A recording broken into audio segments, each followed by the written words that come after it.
Vamos ver aí, né, como... Tá bom, eu vou só colocar aqui o espaço Caos da Matrix relacionado à Duna, porque eu juntei o pessoal que é mais fanático por Duna, mas quem me conhece, obviamente, quem não me conhece, saiba que eu sou um adicto de Duna.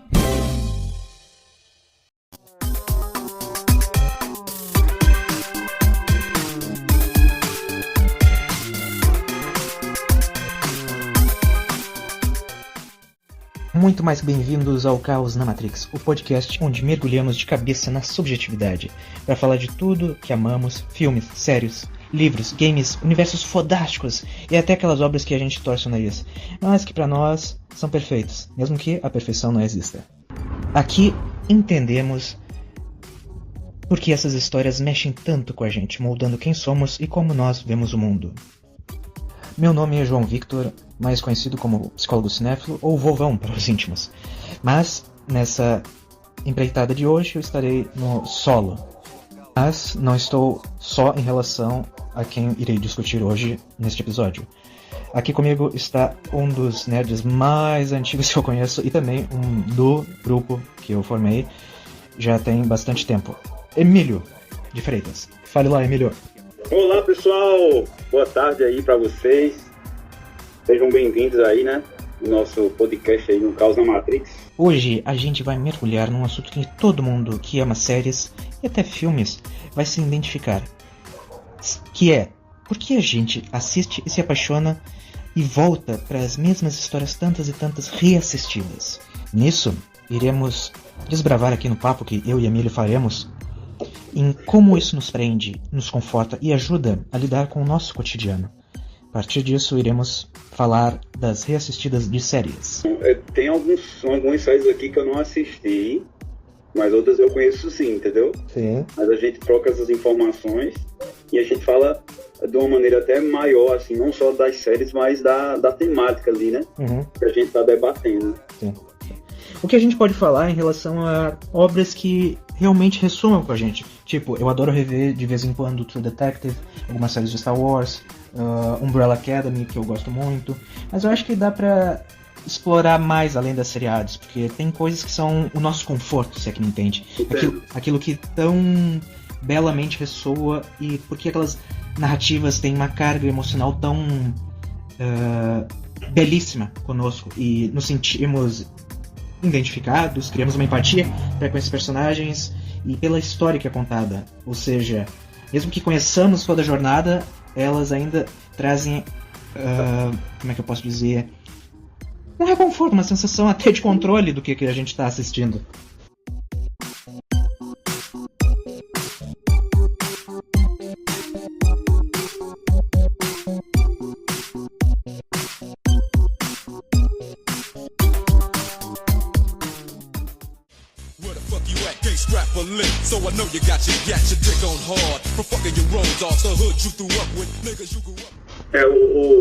O Endor, pra mim, ela, por ser até um spin-off de outro spin-off, essa questão política da série, ela é uma aula de política, né? Sim. E esse conforto que dá é porque sempre você tá revisitando toda aquela situação que fez o que é o Império, né? O que foi o Império, vamos dizer nesse sentido, até ali o episódio 6. Sei. E o Tony Soprano também, né? Sim, toda aquela via dupla, digamos assim, acho que ambígua, né? Sim. Aquela vida que ele tem ali. Entre outros personagens que a gente pode aí evocar, né? Uhum. Que sempre dá uma vontade de revisitar e, ou até incrível que pareça, alguns personagens, não necessariamente só maus, né? Digamos...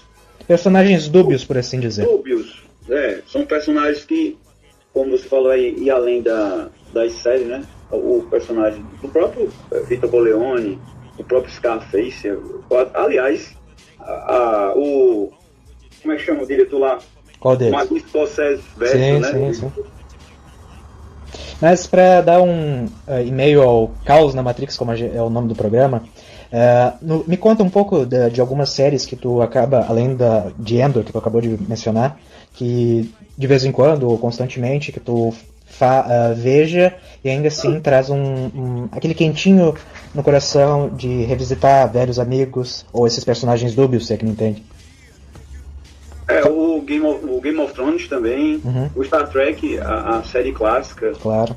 Porque é uma série antiga, mas aí tem muitos elementos da ficção científica que é muito atual. Sim. Aí você vê um produto ali com mais de 60 anos já, né? O seriado estreou em 66, está quase chegando aos 60. Ano que vem até. Hã? Ano que vem que estreia. Ano que vem que... realmente, 2060. Não, 2026. Isso. Sim. A primeira temporada é uma obra de arte, né? Sim, True Detective, com a sua primeira temporada, com a direção do Cary Fukunaga, que fez Beast of No Nation, a série Maniac da Netflix, o último 007 com Daniel Craig, o cara é sensacional, e que eu acho que com a saída dele perdeu um pouco a sua... Como é que eu posso dizer? A sua grandiosidade, que tinha uma peculiaridade a partir da forma como ele comandava cada episódio, que a cada reassistida que eu vou tendo, eu falando de mim, trouxe algo tão especial e tão icônico. Eu tentar elaborar mais um pouquinho e logo eu chego lá. Ô João. Diga. João leu o livro, eu acho que é o livro o livro amarelo. Do Rei de Amarelo? A primeira temporada parece que é inspirada no livro, né? Ah, com certeza é inspirada. Tem muito de Lovecraft, próprio Stephen King e Twin Peaks. Sim, em relação à sua própria estética, por assim dizer, e a forma de conduzir uma história. Além desses personagens dúbios, corruptíveis e tão muito complicados eles são, seja o Rust Cole ou o Marty, interpretado pelo Woody Harrelson. O protagonista é aquele... Matthew McConaughey. Isso. Que é aquela primeira...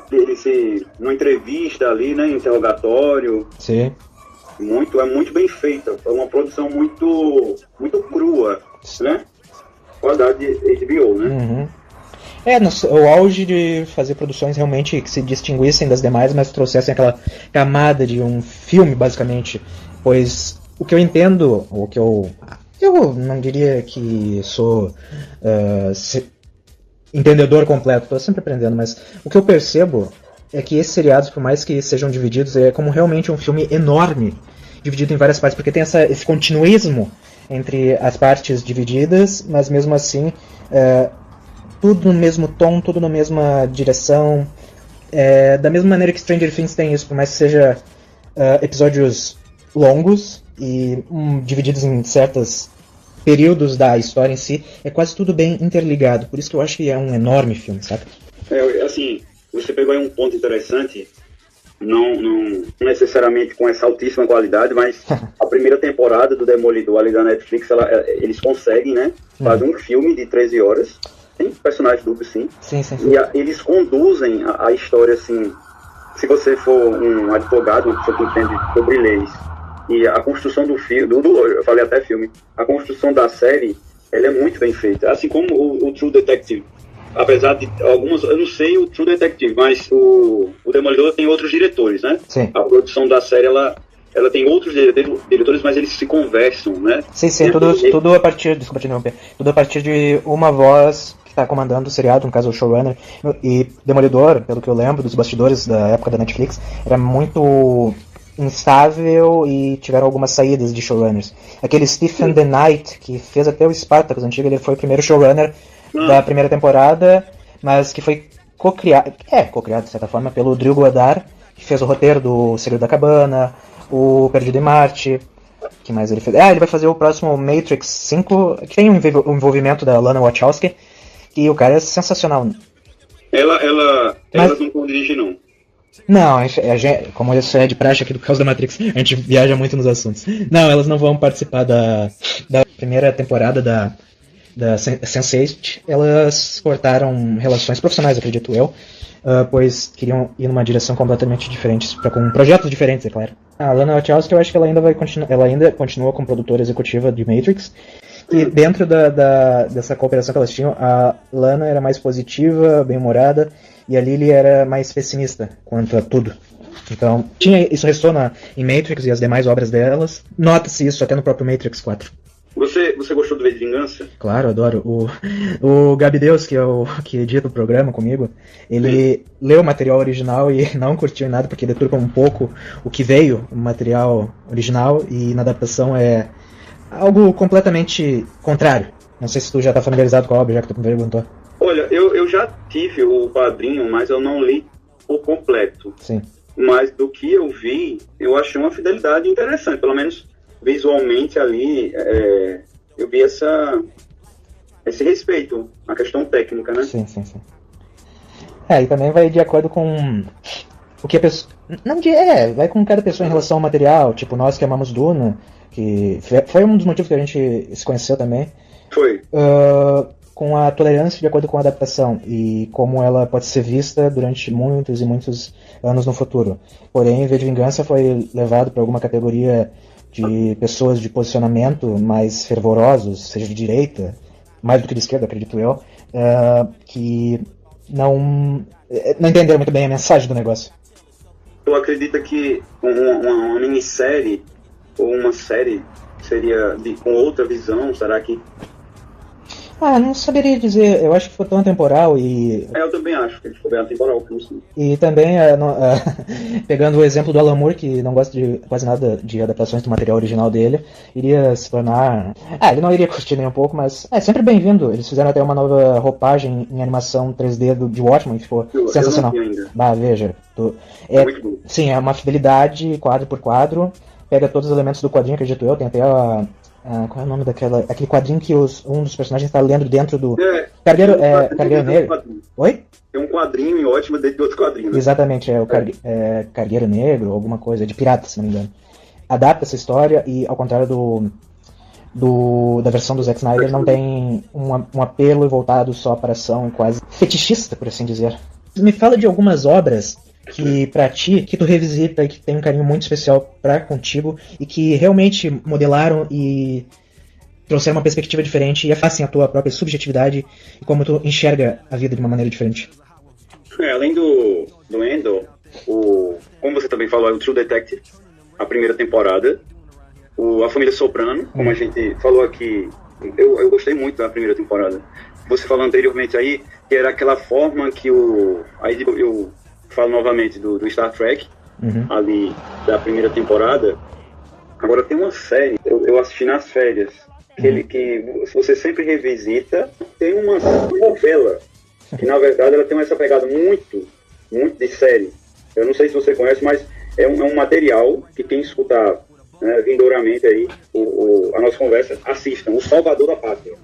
É um trabalho assim, de política, essa questão de direita, de esquerda, né? O personagem ali do Lima Duarte, que era uma figura ali que evocava a figura de Lula ali em 89. Mano, é um trabalho assim que a gente estuda. Você faz uma aula, você faz um TCC daquela novela. Porque como ali nas eleições diretas, né? Um personagem ali do Matuto, um Boia Fria, que é o Sassá, ele vai ganhar o poder, né? Ele vai assumir a prefeitura, porque a ideia original era ser o presidente, que era eles achavam que era tipo uma referência a Lula, tá entendendo? Sim. Aí houve uma treta lá em Brasília e tal, e acabou que o autor ele teve que mudar os cursos, inclusive ele ficou muito chateado, o autor. É uma obra que quem não viu, acredito que ninguém viu, né? Dependendo da época... 89. Eu nem era nascido, tava ainda em processo. Ela recusou uma vez só, e depois eu não vi e tal. Mas assim, eu encaixaria aí no Endor, nessas obras aí que a gente tá falando, sim. Até pela ambiguidade de muitos personagens, porque o plano de fundo da novela também é a máfia. Sim. Muito bom mesmo. Vale destacar que no perfil pessoal do Emílio, ele é muito, além de noveleiro, ele traz resenhas muito interessantes, muito únicas, que nem ele próprio, para, como vocês puderam perceber, os tempos áureos da grande teledramaturgia da nossa televisão brasileira. É verdade. A Globo ali teve aquela época que só estava produzindo obras-primas, né, que hoje realmente caiu muito. E alguma outra em especial, além desse destaque que tu faz em relação à novela, algum seriado específico que te chama atenção, seja animação, seja obviamente live action? Uma série que eu acho que você também gosta muito, e ela não envelhece, é o Hannibal. Eu revi a primeira temporada. Sim. É um trabalho, assim, absurdo. Sim. A qualidade da fotografia da série. Era a série que eu ia te falar. Eu tenho, inclusive, nota 10. Perfeito. Para a série novamente. Uhum. Deixa eu ver aqui o nome do ator. Mads Mikkelsen. Ele não copia o Anthony Hopkins. Sim. E, assim, é a versão dele, né? Sim. É a versão dele. E, cara, é um dos melhores filmes, uma das melhores séries ali sobre psicopata. Eu acho que tu já viu toda, né? Não, infelizmente não eu pude ver toda, só a primeira temporada, que realmente é excelente. E pega muito, acho que é do material original do Thomas Harris, que é o autor dos livros do Dragão Vermelho, Silêncios Recentes. É uma produção criada pelo Brian Fuller, que também criou Deuses Americanos, e eu acredito que uma de Star Trek que tu conhece, que é o Discovery. Sim, eu Star Trek Discovery, eu estou na terceira temporada, eles deram um salto. Mas o que me interessa em relação a tudo isso que a gente está conversando é que, como curtimos esses materiais e cria-se, obviamente, esta empatia com cada jornada que eles fazem e nós assistimos, identificação diante de características que curtimos e vamos em grupos online e discutimos.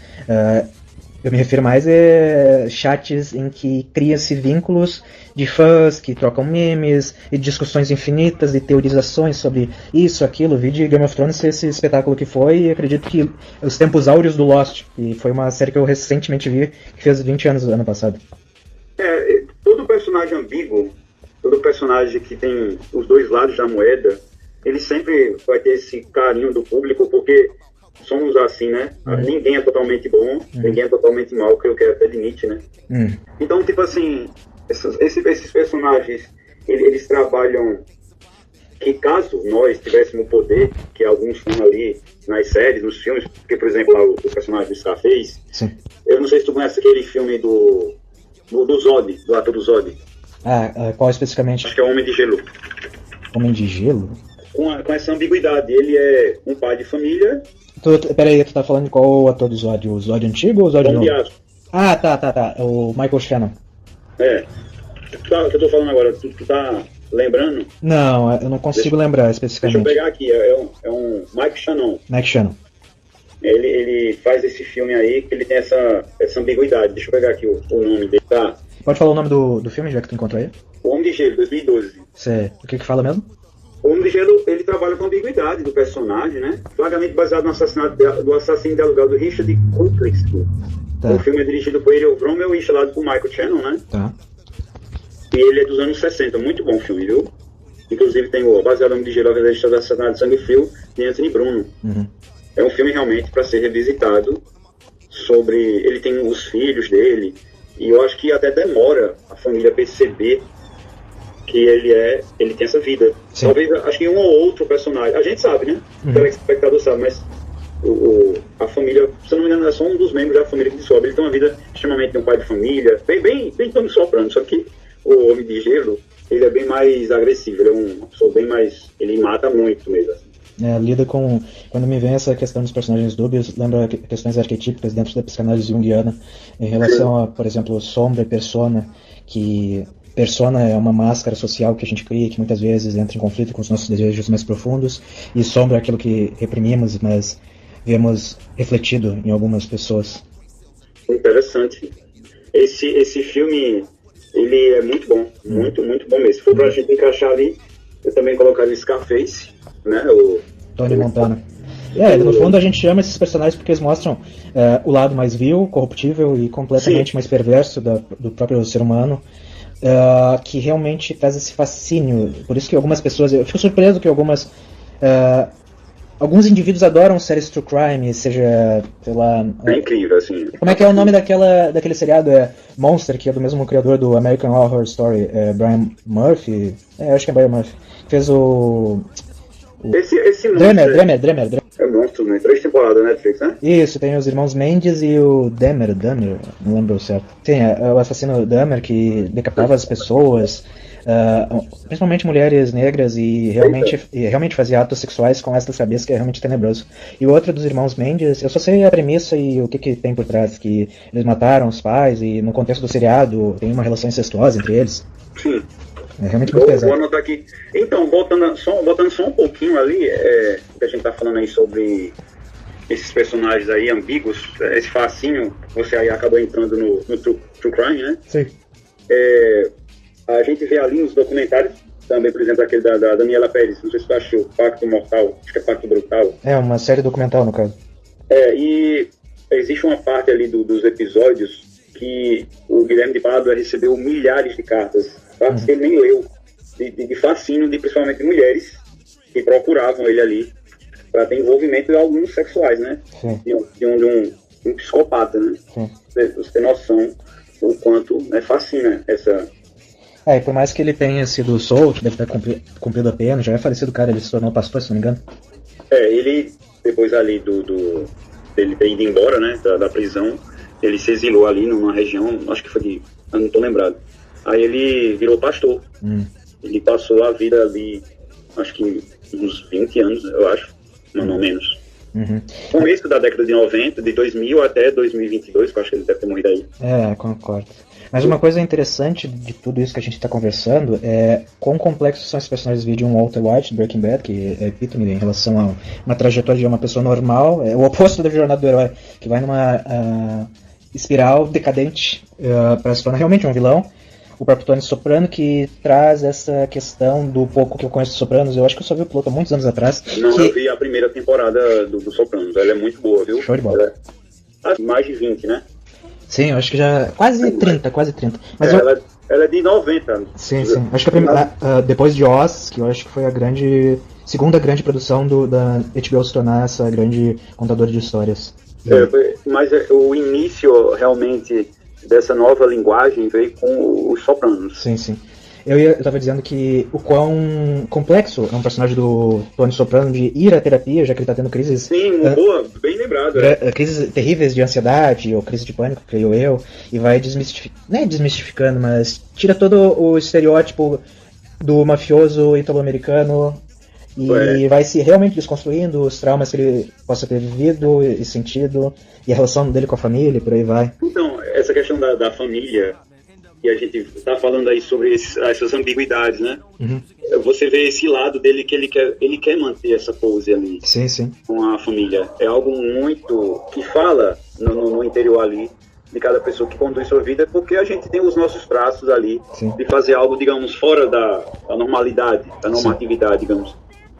E você fala aí um ponto que é perfeito da série. Eu não sei se nas próximas temporadas são assim. Eu também tenho que verificar. Essa terapia dele, eu não sei. Respondendo em relação a... São máscaras sociais, que aí encontra os arquétipos e a própria questão da sombra, que vai sendo tudo aquilo que a gente vai reprimindo para que não conheçam quem somos, quem realmente somos, para trazer toda essa... Não é mística, longe disso, mas essa identidade falsa, essa máscara, como eu acabei de mencionar, para que não compreendam quem somos, esconder o nosso verdadeiro eu, por assim dizer. Esses produtos, a gente falou aí até de novela, que tem essa ambiguidade também, ela desconstrói, como você acabou de falar também, a jornada do herói. Então ninguém é bonzinho demais, ninguém é mal demais. Eu acho que por isso que a gente revisita e sempre ali tira alguma, até entre aspas, inspiração desses personagens imperfeitos. Sim. Né? Até aquela novela Império, que tinha um comendador, lembra? Sim, Alexandre Nero. Ele trabalha também muito. Ele trabalha muito também com essa ambiguidade. Sim. A maioria dessas obras que a gente está falando é sobre o poder nas mãos. As pessoas, quando tem o poder, aí a gente realmente parafraseia, né? Você quer saber o caráter de uma pessoa, você dê poder a ela. E esses personagens aí, quando tá com poder, mano, o negócio... Olha, por exemplo, o Scarface, né? Eu já vou entrar em Duna, já que é uma coisa que fez com que a gente se conhecesse também e que a gente ama em comum. A Frank Herbert dizia que aquela frase, poder absoluto corrompe, não, a pessoa já é corrupta em si e quando chega ao poder aí faz todo o estrago, e até numa frase que é adaptada para a parte 2 de Duna em relação às visões do Paul levam ele a um horror, e daí o Gurney que está ao lado dele fala, porque você perde o controle? Não, é porque ele ganha, e daí tivemos toda a Guerra Santa que se torna a partir disso. O Messias de Duna, né, o que vai ser a Duna parte 3, aliás, essa desconstrução do Paul já começa ali no final do Duna parte 2, eu não sei como é que o Villeneuve vai trabalhar, porque realmente o próprio Herbert, ele desconstrói essa figura do próprio Messias, ou do falso Messias, né? Bom, mas a gente estava falando dos nossos personagens dúbios, obviamente. Eu entrei em detalhes ali do poder corrompe, que no caso que o Frank Herbert colocava nos livros, em relação a pessoa já ser corruptível e quando estiver numa posição de liderança, daí pode fazer belos estragos. Da trilogia principal, a gente tem muito isso na segunda trilogia, né? Sim. Todas as matrizes ali, todos os personagens, né? Lembra daquele personagem que você me falou que... Qual era o personagem que a gente... O Miles Egg? Todos os personagens... Aliás, o Frank Herbert trabalha muito com isso, né? E a série... Isso daria até outro podcast nosso. Sim, eu planejo ainda fazer um programa só de Duna com o pessoal, e daí eu te chamo de novo. O do YouTube, a gente poderia fazer de uma live. Claro. Daí tu me chama que é mais fácil de eu aparecer.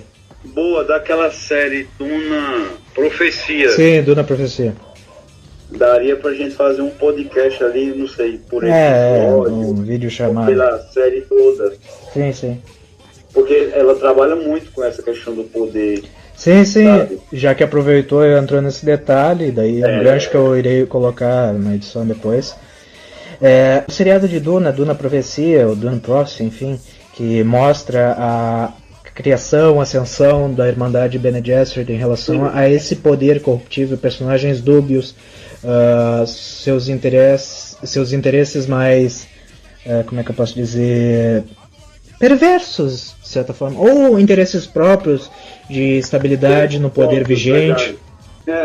Interesse próprio. E assim, o que eu gosto também na série é essa fidelidade aos flashbacks. Eu não li ainda, eu acho que esse ano infelizmente, né, eu não vou ler por uma mudança estratégica aí dos livros do canal, mas acredito que já no começo do ano, de 2026, eu começo a ler Irmandade Duna. Fugimos muito do assunto aqui, já que é a causa da Matrix nunca tem uma linha. Mas enfim, a gente estava falando sobre o quão dúbios são esses personagens e quão corruptíveis eles são, e quando atingem um alto cargo de poder, eles se tornam muito perigosos e seus seguidores também são realmente complicados. E todas essas histórias são ficções, como é que eles falam? Ficção especulativa em relação ao que pode se tornar. Entendo. Mas não só desses personagens em relação ao que podem oferecer, mas também pessoas complicadas, não a esse ponto. Por exemplo, não sei se tu já viu o seriado Fleabag ou Euforia. Eu conheço a Euforia. Fleabag, né? Fleabag. Não. A Euforia é com a Zendaya, né? Isso. É uma pessoa que uma jovem, tem vícios, dores pessoais, desejo de conexão, e mesmo assim criamos esta empatia de acordo com que a história é montada e como ela é acompanhada por nós sendo seus cúmplices, de certa forma, já que ela quebra a quarta parede e obviamente sabe que está num seriado de TV. Bem elogiada, né? Sim, maravilhoso o seriado. E ela tem esses personagens aí? Sim, adolescência nua, crua, de uma geração Z, eu acho que alfa, que a nomenclatura agora é o que se correlaciona com isso, mas que mostra todo esse período tão latente da adolescência em relação à própria sexualidade, experimentação de drogas, o relacionamento entre os mesmos, e que são espelhos diretos do que a gente observa, mas que criamos. Eu estou reassistindo, por exemplo, Euforia, já que eu mencionei o seriado, e cria essa memória afetiva, já que eu criei um vínculo grande com elas. Tu mencionou a própria novela, o que tu reconheceu, que pode ser encontrado dentro do espectro político do nosso país e por aí vai. Não sei se tu teve alguma coisa, por exemplo, a gente é muito voltado à nostalgia, que nostalgia se refere a por exemplo, um seriado de uma época tal, de um período que não estava tão bom, mas que as pessoas são muito saudosistas e dizem, na minha época o seriado era bom e agora só tem tal coisa, que são muito exagerados nesse tipo de comentário, mas que tais programas que a gente viste, seja novelas, seja reality shows, puderam ser muito convidativos a podermos superar esse período mais barra pesada, se é que me entende. Olha, essa questão aí do saudosismo, realmente muitas obras eram bem melhores construídas. As ideias eram feitas ali, muito autoral ali, o diretor, o produtor, é daquele jeito, né? Sim. Chegou-se um ponto ali que a opinião do público pesou muito. Não só as novelas, como as séries, enfim. Elas começaram, os animes, começavam a ter uma influência muito grande do público. Se você não desse aquilo que o público queria, mano, a série era cancelada, a novela trocava ali, né, o personagem, a novela por ser aberta. Mas hoje, o que a gente vê é muita reciclagem de outra reciclagem, sabe? Mas assim, tem muita coisa boa. Sim. Tem muita coisa boa que é feita hoje, que realmente merece aí o nosso... Enfim, tá acontecendo uma perca de criatividade, né? Eu sou o contrário, cara. Por exemplo, HBO ou a própria Netflix, elas distribuem seriados, mas algumas produzem. Stranger Things é muito saudosista com os anos 80, mas tem uma criatividade em relação a uma linguagem com hoje em dia, com os... Não, a série, ela usa elementos de tudo que deu certo lá na década de 80. Que é aquela pegada lá do Stephen King, do Spielberg, aquela coisa intimista entre eles, aqueles mistérios. É algo que deu certo, que eles fazem e dá muito certo. Se tipo, fosse totalmente sozinha, eu não acho que ela teria esse apelo todo. Não é só nostalgia. Não. Mas assim, eles usam trilha sonora, até a forma da gravação. Eles evocam ali coisas que realmente deu certo porque foi daquela forma. Sim, eu compreendo. Não é só pelo apelo saudosista dos anos 80, mas tem a questão que eu observo também, que são vários núcleos das crianças, dos adolescentes, dos adultos, em relação a essa invasão extradimensional, mas também o relacionamento entre eles e como afeta tal dinâmica. Tem isso, por exemplo, não sei se tu acompanhou Lost quando...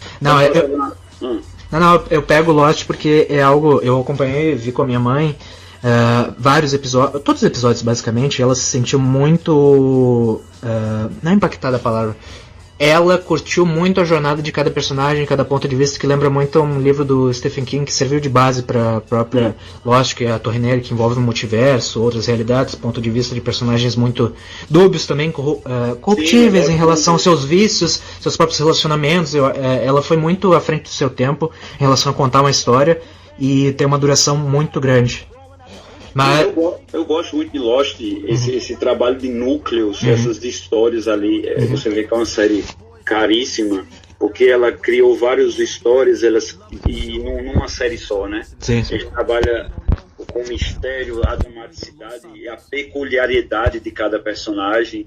Ela foi à frente do tempo dela, assim. Até esse conceito de continuidade, né? E essa dubiedade, né? Dos personagens ali, que por um instinto de sobrevivência acaba levando ali, né? Cada um por si, né? Cada um por si. É muito, muito boa, sim. Boa, sim, a série. Mas outra coisa, e daí eu vi num ano e depois no outro, que no caso é este ano, eu revi Lost de novo, na companhia da minha mãe. Ficamos realmente muito emocionados.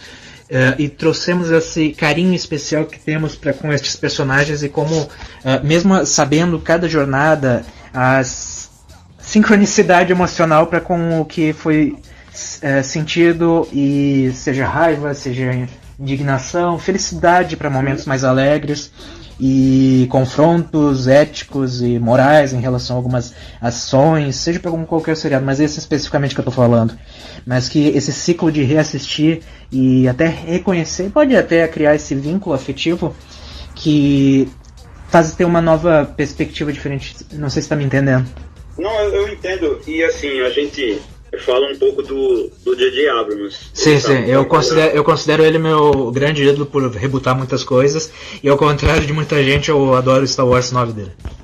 Outro ponto que me chama a atenção é quanto algumas pessoas ficam reprimindo suas emoções, não querem chorar com outras pessoas olhando, e quando tem estes seriados, seja, eu sempre pego o Game of Thrones ou Stranger Things, que tem um investimento muito grande com os seus espectadores, e quando tal personagem morre ou está sofrendo, cria-se essa empatia, que eu tanto já falei, e se emociona e libera, cria-se esse relaxamento, e as suas defesas estão literalmente minadas para ela poder cria-se aquelas reações que vão pro YouTube, por exemplo, que eu acho fascinante de olhar.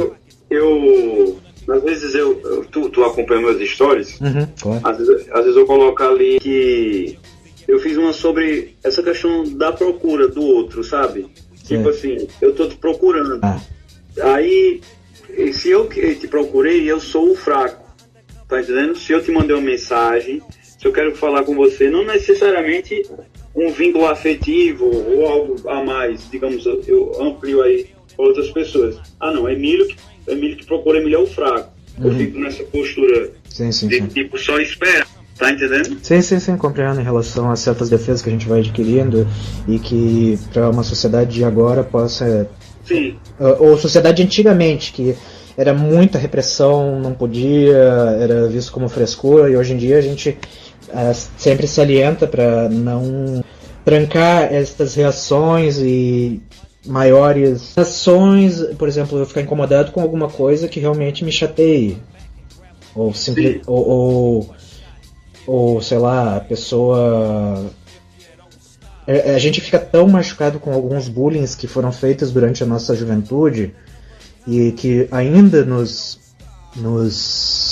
afetam de certa forma, um efeito adverso que ainda a gente carrega na adultez, e a gente cria esses preconcebimentos em relação a ser fraco ou ser... Mas isso é uma questão, você acabou usando ali o teu lado de psicólogo, né, da psicologia.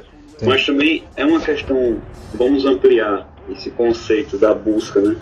É algo mais também da sociedade? Será que é da minha sociedade onde eu moro? Talvez da sua não seja, ou realmente você pegou num ponto bem interessante, que é o lado da psicologia, né? Sim. Bom, não só a psicologia, mas a sociologia, mas tudo está interligado, uma coisa se completa com a outra. Sim. No que eu interpreto disso, é muito do que já é condicionado de cada sociedade, de cada costume, e a sua cultura, convenhamos, isso no século passado em relação ao marido ter dominância sobre todos os direitos da mulher, por exemplo. Sim. Não podia votar nem nada. Sim. Agora, por exemplo, a tua adolescência foi que época, mais ou menos, qual década específica? Já foi em 2000, né? Eu nasci em 89. A infância, eu peguei muita coisa de desenho, seriado, novela dos anos 80, né? Sim. Tipo, a minha influência cinematográfica é Sessão da Tarde, Cinema em Casa. Sim, minha também. Era muito filme de 90, quer dizer, de 80, de 70, né? Aí os anos 2000, eu já peguei muita coisa já de 90. E aí, tipo, a gente entra aí num campo, né? Das séries, dos filmes, dos desenhos, né? Sim, eu peguei toda essa geração aí da explosão dos animes, né? Tá, então tu é alguém dos anos 2000, um adolescente dos anos 2000. Porque lá com, digamos ali, 13, 14 anos, né? Já era 2000 já. A adolescência dos anos 2000. Mais ou menos. Esse boom em relação a reconhecer certas fragilidades emocionais vem mais dessa década 2010 para 20. Não, porque quando eu digo assim, e aí no caso, agora eu falo não com o João amigo, mas o João psicólogo, eu vejo isso muito assim, da minha sociedade. Sim. Não necessariamente só dessa questão da busca pelo afeto, mas da busca da interação. Se eu procurei João, se eu procurei o amigo A, B, C, ele é o fraco. Eu não vejo, por exemplo, digamos que de 10 amigos que ainda me restam, né, porque realmente os amigos vão indo embora, Sim. digamos que 1 ou 2 que buscam. A busca maior é minha. O que me vem à cabeça é muito de uma vulnerabilidade emocional e quanto a gente fica frágil, dadas as experiências que eu comentei antes, tipo, o bullying ser algo muito predominante na nossa época, ser muito esculachado, ser muito zoado e tal, mas que diante desse risco que a gente é exposto, cria-se esses danos, e daí a gente fica muito seletivo, mas também para buscar esse afeto, como é que eu vou dizer? Interação, né? Digamos assim, trocamos aí o afeto por interação, né? A interação fica muito esquisita, a gente fica muito seletivo. Acho que a nossa resposta para alguma coisa que, tipo, a gente entenda que parece que está nos ameaçando, parece que está zoando a gente. Essa é a parte do efeito do bullying a longo prazo, por assim dizer. Torna a situação quase como ameaçadora, um risco, e torna tudo uma posição mais frágil. Então sempre preservar esse nosso lado em relação à tonalidade de ânimo. Mas eu acho que as pessoas acabam perdendo muita oportunidade, né? Por esse fechamento, né? Por isso que é bom sempre fazer terapia também. Ou terapias à parte que possam promover isso. Não estou me referindo só à psicoterapia, não só colocando sardinha para minha profissão. Não, eu entendo, mas o que eu vejo é que as pessoas acabam perdendo em várias áreas ali da vida. Não só da convivência, sim, né? Sim. Da amizade, enfim, de outros planos ali da vida, né? Uhum. Mas aí é da decisão da pessoa, né? Impacta muito a nossa própria saúde mental em relação o social é afetado na nossa afetividade com os outros, e dentro de um contexto social muito maior, que cria essa vulnerabilidade social e torna a frustração. E daí é por isso que fica muito escasso os nossos vínculos, os nossos contatos com as pessoas. Entendo. Então, só constituir amizades sadias, se é que me entende, com as pessoas. E por isso que eu acho que é interessante, vinculando essa parte da saúde mental, e que o entretenimento é bem rico. Por isso que a gente se conheceu por Duna, a gente fica falando de outras coisas dentro da cultura pop, do audiovisual, que nos acrescentam tanto e criam-se esse vínculo com algo que gostamos em comum. E a partir destas mesmas interações, nós criamos um senso de discernimento com o que o outro quer falar. E assim, a gente acaba com gostos parecidos, né? Quem leu Duna gosta de Star Wars. Eu conheci primeiro Star Wars. Sim, sim. Mas aí depois eu descobri Duna. Uhum. Aí eu gosto mais de Duna hoje. Sim. Aí também foi com Star Wars que eu conheci Asimov. Inclusive vai começar lá no YouTube, no meu canal, as análises dos livros. Eu ainda quero ler algum momento quero ler. Tu não leu nem Fundação, né? Não, do Asimov não. Acho que eu li eu ouvi uma audiodramatização pelo Guilherme Briggs, grande dublador. Cara, eu lembro que você vê a série, né? Sim. Cara, tu tem que ler o livro. Sim, vou ler. Tem que ler e, tipo, sinceramente... tá aqui, ó. Trecho do livro fundacionado por Guilherme Briggs. O livro, mano. O livro é surreal. Aliás, como eu falei já anteriormente, né? Eu estou fazendo análise dos livros. Determinada década, ele fez um processo de retcon para colocar todos esses universos num universo só. Sim, entendo. Um negócio ambiciosíssimo. Sim. Nem o Stephen King com a Torre Negra, esse é o multiverso dele, rapaz. Nada dele é solto, sabe? Lá na frente eu sei que o que ele tá ali demorando, o que ele tá planejando vai ser algo maior, tá entendendo? Eu tenho confiança igual o Philip K. Dick. Você estava falando em relação que tu me perguntou da questão da fragilidade. Da busca? Então, como eu estava te falando, né? As pessoas, elas criam esse mecanismo, essa definição que, tipo, se eu procuro a você, o fraco sou eu, tá entendendo? Até mesmo uma informação, não necessariamente pra te chamar para sair ou para alguma coisa, tipo, mas só se eu te falar, João, tudo bem, tu já leu a trilogia do Império Galáctico? Aí, tipo, eu sou o fraco, tá entendendo? Porque, tipo, se alguém chega para mim e vem falar comigo para saber dessas coisas, eu acho que essa pessoa quer bater um papo e quer aumentar o conhecimento dela. Sim, Quando sim. eu procuro uma pessoa, tipo você, o Felipe, outros amigos, é porque eu quero trocar informação, eu quero trocar conhecimento, porque eu não sei de tudo, você não sabe de tudo, e isso vai se somando, tá entendendo? Sim, sim. Eu acho que tem coisa que, por exemplo, eu tenho a minha opinião, Sim. aí eu vou e chego pra você, e aí, João, qual foi a tua opinião sobre o Superman? Aí você vai dar o seu ponto, eu dou o meu ponto, tem coisa ali dos quadrinhos, tem coisa dos quadrinhos que você leu, que eu não li, e fica essa grande troca de informação. Mas enfim, isso é de cada um, né? Sim. Perspectiva.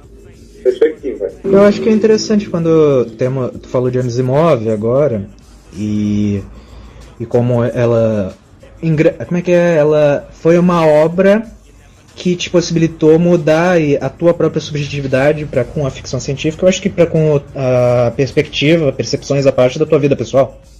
Eu acho que a ficção, ela tem a ficção científica, a ficção em si, mas estamos falando de ficção científica, ela sempre vai ter esse papel de educar, ela sempre vai ter esse papel de moldar. Inclusive na última análise que eu gravei hoje, existe coisas que o Asimov acertou. Ele escreveu o livro em 54, sim. Ele fala de 4.000, ele acertou, mas acertou antes, né, em 2025, sobre a própria questão da empatia, sobre a própria questão do preconceito do homem com a máquina, algo que a gente está vivendo, né? A ficção, ela tem a ficção científica, ela tem essa habilidade, com toda certeza. O próprio Star Trek, eu não vou entrar nem aqui em Star Wars, porque realmente Star Wars, ele tem mais a fantasia, mas o Star Trek, o próprio Duna, os livros de Asimov, o próprio Philip K. Dick, né? Então tem tantos outros atores aí que a gente pode falar o quanto educa, o quanto reflete, o quanto é discutido, né? Essas pautas na ficção científica. Sim, sim. E a partir disso que a gente encontra certas pessoas bem peculiares, ou como a gente está tendo aqui em relação a falar dessas obras e como mexem, modelam a nossa perspectiva sobre as coisas. E é bem fascinante isso, e é o que é o mote principal desse podcast em relação à subjetividade para com obras e universos fodásticos que a gente tem, sabe? E parece ter uma sensação de pertencimento a uma comunidade. Por mais que a comunidade nerd tenha se tornado muito tóxica e sendo aquilo que tanto em relação à algeriza que geral tinha para a comunidade nerd, mas que agora estão se tornando bem tóxicos. Eu tenho que concordar, sim, com essa questão tóxica. E assim, João agora, não amigo, psicólogo, né? Sim, sim. Porque, tipo assim, existe um certo tipo de leitura que a gente fala escapista. Uhum. E a leitura, que também tem na ficção científica o escapismo, né? Sim, sim. Aí, se você como psicólogo tem que perceber, né, qual é essa pessoa que passa dessa parte do escapismo que a ficção científica traz, para a questão da abordagem, do que ele vai discutir aquilo ali, se é o preconceito, a empatia, sobre todo tipo de abordagem. Sim. Então são poucos. E eu não falo só o nerd, eu falo realmente de quem lê. Sim. Até que ponto Matrix é só aquela camada, porque Matrix tem várias camadas. Sim. Até que ponto aquele livro do Philip K. Dick, do Asimov, do Star Trek, ele vai sair do escapismo. E, por exemplo, lá em Star Trek, lá em 66, né, sim, já se falava sobre preconceito, sim, sobre o posicionamento de mulheres em posições elevadas. E, tipo, Strange New Worlds, tem personagem trans, lésbica, que as pessoas não gostam. Eu não entendo como um filme que fala de várias civilizações, onde tem um personagem cujo um pronome neutro, e quem é fã critica, porque lá no passado todas essas outras abordagens eram feitas. E até mais, cara, tinha um russo lá em plena, né? Sim, o Chekhov. A gente tem uma mulher negra, um dos principais postos da Enterprise. A gente tem mulheres fortes e outros guerreiros ali em outras situações, né? Não se tinham personagens gays, mas dava-se entender ali outros gostos peculiares. Sim, porque a galáxia, o universo, é diverso, né? Sim. Então, tipo, eu não sei, assim, como uma pessoa que gosta de ficção científica, ela só vai ver nesse olhar escapista. Eu não consigo. Mano, tu assistiu uma série, um filme, um próprio... Cara, tem gente que critica X-Men, que acha que é lacração. Não. X-Men é isso. Quero fazer um parênteses. Lacração é só a forma para pessoa adquirir direitos iguais também, para ter essa visibilidade para com outras pessoas de diversas orientações sexuais, raças, credos, pode ser também, mas que se torna essa intolerância para com o outro que não tenha a visão heteronormativa e branca sobre tudo. Mas, assim, às vezes a gente tá ali nos grupos do Facebook, do próprio Instagram, é incrível o quanto as pessoas, elas arrumam essa acusação, entre aspas, do X-Men ser lacração, algo que X-Men, se formos usar esse termo, X-Men é lacração desde quando, acho que da segunda fase, né? Porque aquela primeira fase ali não deu tanto certo, o Stan Lee lá e o Jack Kirby deu aquela bagunçada, trouxe gente do Canadá, trouxe gente da África, trouxe um indígena, se eu não me engano, tá entendendo um raciocínio, né? Sim. Ele começou a fazer essa diversidade, né? Essa diversidade é a palavra, nos X-Men, para tentar pegar o Wolverine era canadense, a Tempestade da África, o outro, se eu não me engano, era um indígena, então tinha vários outros etnias e etc, para que o negócio andasse, e andou, né? E tem pessoa que critica, né? Os X-Men, eu não entendo. Essa questão intolerante que é difícil de mudar, ou como é que eu posso colocar? Nem condicionar, reabilitar a pessoa para deixar de ter esses preconceitos que é inerente à própria sociedade que a gente vive, principalmente. Como é que tu acha, João, que a Disney / Marvel vai fazer um novo X-Men? Será que pena que o Gigo, o outro, são um grupo de 3 Gabriéis que compõem o Caos da Matrix. O Campati, ele adora X-Men, adora isso, ele é a pessoa mais cética, mais pessimista em relação a Marvel Studios, ele adora X-Men, e ele teria uma resposta muito melhor e enfática, porque é realmente impossível eles trazerem essa gama tão rica que tu acabou de falar em relação aos X-Men, como teve na animação de X-Men 97, o próprio Evolution, ou as temáticas que estão lá nos quadrinhos. Não vai ser nessa pluralidade total, porque eu acho que é impossível colocar tudo, e vai ser algo enlatado, muito ampassa cada coisa. Pode ser jogar no seguro. Mas assim, a gente lá nos primeiros dos X-Men com o Bryan Singer já se tinha, e o terceiro filme, que já não é o Bryan Singer, que tem aquela questão da cura, sim. aquela questão da decisão da vampira em querer ser humana, e a força ali de uma mulher negra, né, e forte, que é a Tempestade, a dizer que ela nunca queria ser humano normal, né? Que ela acharia uma porcaria, se não me engano, perante a ser uma humana, né? A gente vê ali o contraste entre elas, duas figuras femininas, mas aí a força da idade, da própria maturidade da Tempestade ali. Sim. Ser humano, né? Sim, tem elementos, umas discussões muito interessantes nesse terceiro filme, por mais que seja muito aquém do que os 2 filmes anteriores do execrável Bryan Singer fez, que esse fica muito jogado, não é muito bem desenvolvido, por mais que seja um produto do metade dos anos 2000, enfim, mas que traz sim toda essa questão do pertencimento mutante, o orgulho de ser mutante e não mudar a sua identidade, seja ela qual for, diante da opressão que os outros queiram estabelecer. E realmente conversa muito com o que a gente tem contemporaneamente. Eu tenho um amigo que ele é muito fã do X-Men, e ele acabou me mandando um áudio, não sei se foi uma resposta do áudio, não estou lembrando agora. Ele acha que vai ser mais um filme pipoca, muito blockbuster, só com pancadaria, essa parte escapista que eu acabei falando agora anteriormente, que ele não vai abrir essas camadas que os X-Men... Eu acho que eu cheguei a ler alguma coisa já do Kevin, né? Kevin Feige, sobre como seria aí as adaptações, né? Sim, de fato, em relação a...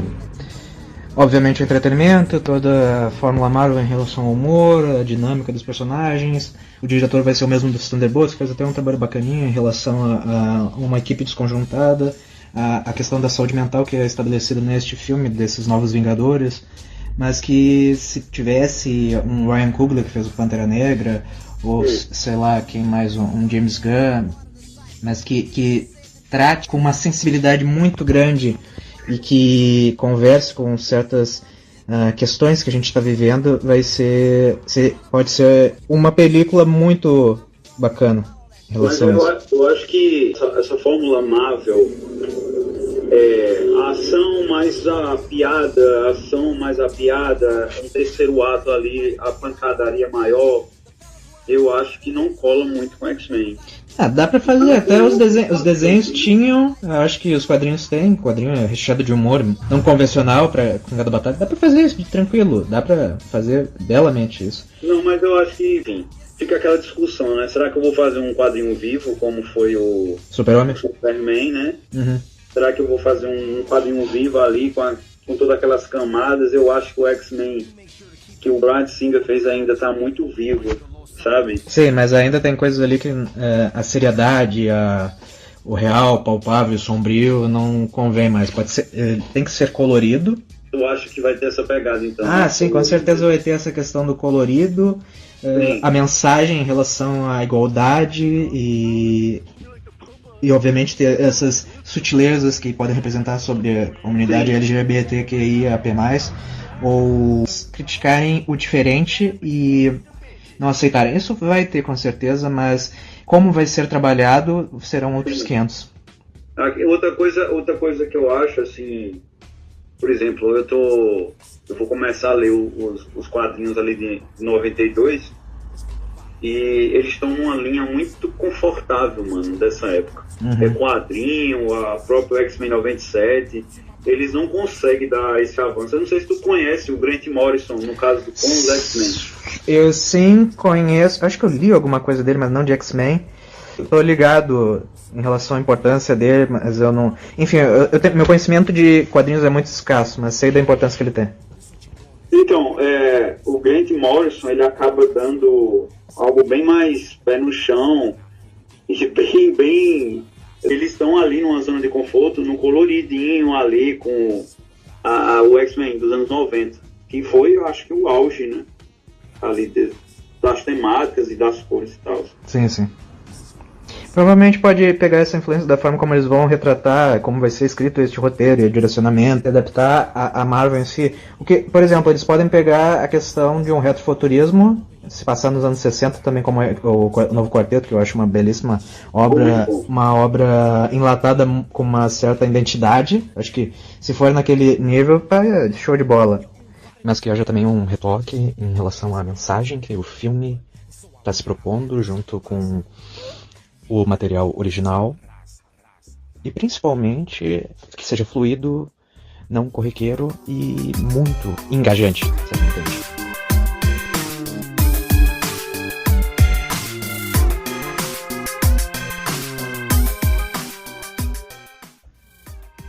Agora sairemos da Matrix por hoje, mas lembre-se, as histórias que amamos continuam atravessando a todos nós. Emílio, comenta aí sobre os teus canais, redes sociais, que o pessoal possa te encontrar. Me sigam aí no canal, né, do Emílio de Freitas, que é conhecido também como Emílio Kubrick. Aham. Adiciona aí, João, tem o link aí também, caso, né? Beleza, por então. Até o próximo Caos na Matrix.